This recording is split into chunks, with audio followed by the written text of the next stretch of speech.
analítica de aprendizaje se puede desarrollar en varios niveles: la analítica descriptiva, la analítica de diagnóstico, la analítica predictiva y la analítica prescriptiva. La más básica y sencilla es la analítica descriptiva, que nos permite conocer detalles sobre lo que ha pasado o está pasando.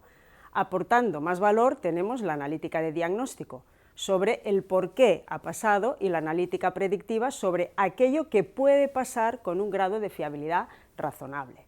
El nivel más sofisticado corresponde a la analítica prescriptiva, que aborda el cómo podemos hacer que suceda mediante una intervención. En este curso los veremos con cierta profundidad. Efectivamente, la analítica descriptiva es el tipo más básico de analítica que se puede realizar. Se ocupa de analizar datos correspondientes a ciertas variables de forma independiente, sin considerar las posibles relaciones entre ellas. Esta aproximación es la que ofrece menor valor analítico, pero también la que presenta un menor grado de dificultad para su realización. En cualquier caso, aunque sea básica, la analítica descriptiva es muy útil para poder tener una primera visión de la información contenida en los datos. También es un paso previo a la realización de otras analíticas más complejas y profundas que presentaremos más adelante. El objetivo de la analítica descriptiva es mostrar la información que se encuentra en los datos que hemos recogido. Los datos pueden contener muchísima información, pero nuestra capacidad para interpretarlos, sobre todo cuando tenemos muchos datos en bruto, sin estructurar ni procesar, es muy limitada. Afortunadamente hay herramientas que nos pueden ayudar. Por ejemplo, en esta figura se muestra el registro de accesos a un curso de la plataforma Moodle. Es una hoja de cálculo en la que podemos ver muchos datos y de la que se podría obtener mucha información.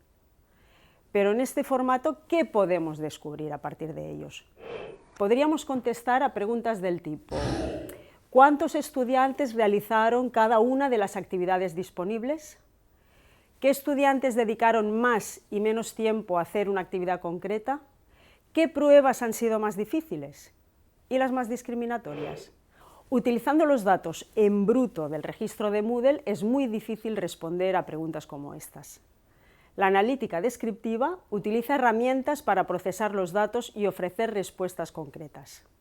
Por ejemplo, estadísticos y gráficos que indican cuáles son los valores más representativos, la distribución de los datos, patrones, tendencias o incluso anomalías. Esta información sí nos puede ayudar a entender qué pasa en nuestro curso, en Moodle, por ejemplo, y tomar decisiones sobre qué actividades es necesario repasar o qué estudiantes necesitan más apoyo. Las herramientas clave de la analítica descriptiva son los estadísticos de centralidad, dispersión y distribución, así como los gráficos que permiten visualizarlos. Las hojas de cálculo, como Microsoft Excel o Google Sheets, incluyen este tipo de herramientas, facilitando fórmulas y gráficos que podemos utilizar para ponerlas en práctica de manera sencilla.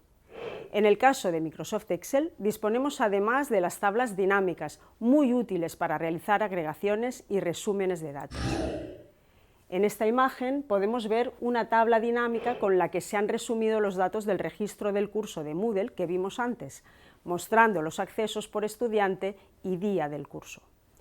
Con esta representación podemos identificar fácilmente los accesos individuales de cada estudiante y en su conjunto, y con ello entender de qué manera están participando en el curso. En general, para obtener información de los datos son importantes los estadísticos de centralidad y de dispersión. Estos nos dicen cómo están distribuidos los datos. En la figura puede verse una hoja de cálculo con una serie de datos de calificaciones y sus estadísticos calculados con fórmulas de Excel. Los estadísticos de centralidad, como la media, la moda y la mediana, ofrecen valores alrededor de los cuales se encuentran los datos. Por ejemplo, la media aritmética de las calificaciones en un examen. Los estadísticos de dispersión, como la varianza o la desviación típica, muestran la variabilidad que hay en el conjunto de datos. En el ejemplo anterior, el promedio de las diferencias entre las calificaciones del estudiantado. Otra forma de conocer la variabilidad de la distribución de los datos es decir, su rango y localización de los valores a lo largo del mismo. La frecuencia indica el número de veces que se encuentra un valor en un conjunto de datos. En esta figura puede verse el cálculo de distintos tipos de frecuencias que pueden resultar de interés. También se suelen manejar los estadísticos cuartil y percentil, que representan los rangos de los datos ordenados y agrupados en grupos del mismo número de elementos. En el caso de los cuartiles, el 25% de elementos en cada cuartil. Para la analítica descriptiva es importante saber observar los datos en los gráficos que se utilizan para representarlos. Estos gráficos suelen incluirse en los dashboards de analítica de aprendizaje, por lo que como docentes deberíamos saber interpretarlos de forma correcta. Por ejemplo, para mostrar la distribución de los datos y sus frecuencias se utilizan diagramas de sectores, diagramas de barras e histogramas. Los diagramas de sectores y los de barras permiten representar las frecuencias de datos categóricos, por ejemplo, el estudiantado con suspenso, aprobado, notable y sobresaliente. Los diagramas de sectores hacen corresponder la frecuencia con la longitud de arco de cada sector. Los diagramas de barras muestran la frecuencia a través de la altura o anchura de la barra. Un consejo: en el caso de incluir muchas categorías o querer mostrar con claridad las diferencias entre frecuencias, es mucho mejor utilizar diagramas de barras que de sectores, ya que en ellos se observa con más claridad la diferencia entre frecuencias de cada una de las categorías. Otra forma de representar variables categóricas es a través de los diagramas de araña o de tipo radar, en el que las distintas categorías se presentan de forma circular. Por ejemplo, en la figura se muestran distintas características de un estudiante sobre un diagrama de araña pentagonal. En estos diagramas de araña también se pueden establecer comparaciones con otros casos, utilizando diferentes colores, resultando muy claras y reveladoras.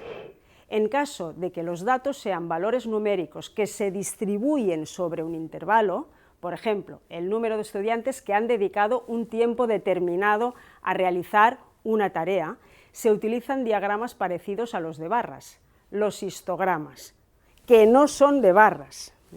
Para representar la distribución de los datos, una opción alternativa a los histogramas son los diagramas de caja y bigotes. En estos diagramas se representan los cuartiles. La caja representa un segmento que tiene como extremos los valores del primer y del tercer cuartil, es decir, el 50% de los casos que se encuentran en el medio. Las líneas que sobresalen de la caja son los llamados bigotes y representan valores límite. El bigote inferior muestra dónde se encuentran los casos con el 25% de valores más bajos y el bigote superior los casos con el 25% de valores más altos. Cualquier dato fuera del bigote es identificado individualmente y considerado como un valor atípico o anomalía. Los diagramas de caja y bigotes son muy útiles para mostrar las variaciones entre distintas series de datos. Por ejemplo, las calificaciones de los estudiantes de una asignatura en distintos exámenes. En la figura podemos ver y comparar los rangos y cuartiles de cada examen. De esta forma podemos saber en qué exámenes tuvieron mejores y peores resultados. Pero alerta, los diagramas de caja y bigotes también pueden resultar engañosos, sobre todo si los datos no se distribuyen normalmente. La analítica descriptiva nos ayuda a visualizar cómo son los datos asociados a un conjunto de variables. Quizá no la necesitemos si tenemos pocos datos o si ya disponemos de otra información de otras fuentes. En todo caso, los estadísticos de centralidad, dispersión y distribución, y sobre todo los gráficos que lo representan, nos permiten saber qué está pasando o lo que ha pasado. De hecho, los dashboards o paneles de analítica de aprendizaje suelen incluir estos estadísticos y gráficos. Por ello, es importante que los conozcamos y los sepamos interpretar adecuadamente. Por último, aunque la analítica descriptiva puede ser útil en sí misma, también es clave para desarrollar y valorar los resultados de los otros tipos de analítica más avanzada que veremos en los siguientes vídeos. ¡Te esperamos!